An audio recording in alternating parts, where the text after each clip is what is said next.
আপনি কি কখনো ঘুমের মধ্যে দেখেছেন আপনি আকাশে উড়ছেন?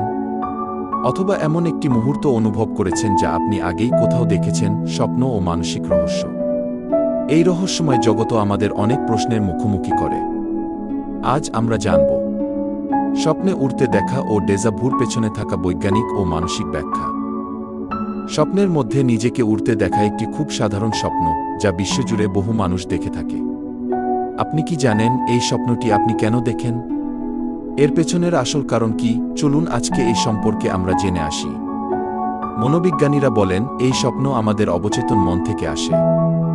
এটি হতে পারে স্বাধীনতা ও মুক্তির ইচ্ছার প্রতিফলন। যখন আপনি জীবনের কোনো চাপ বা সীমাবদ্ধতা থেকে মুক্ত হতে চান, তখন মস্তিষ্ক এই স্বপ্ন তৈরি করে। তবে অন্য একদল গবেষক বলেন এটা হতে পারে শরীরের ভারসাম্য হারানোর অনুভূতির প্রতিফলন।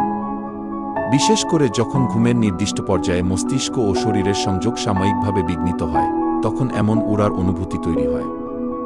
ফ্রয়েড বলেছিলেন অনেক সময় এমন স্বপ্ন যৌনতা, ক্ষমতা বা নিয়ন্ত্রণের ইঙ্গিত দিতে পারে। চলুন এখন আমরা আরেক ধরনের স্বপ্ন ডেজাভু সম্পর্কে জানব। ডেজাভু শব্দটি ফরাসি, যার অর্থ আগে দেখা।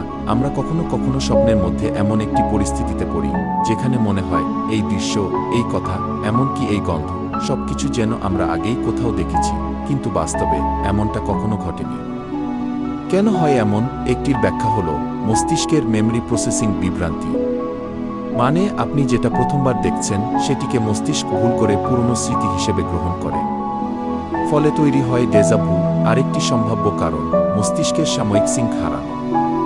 যখন স্মৃতির কেন্দ্র, হিপোক্যাম্পাস ও সংবেদনশীল তথ্য প্রসেসিং সিস্টেমের মধ্যে সামান্য সময়ের গ্যাপ হয়, তখন এটি ঘটতে পারে।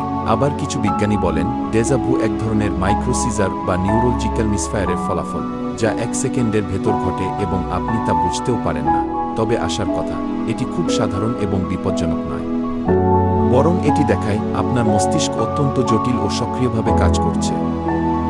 স্বপ্ন ও মানসিক রহস্যের এই জগতে আমরা এখনো অনেক কিছু জানি না।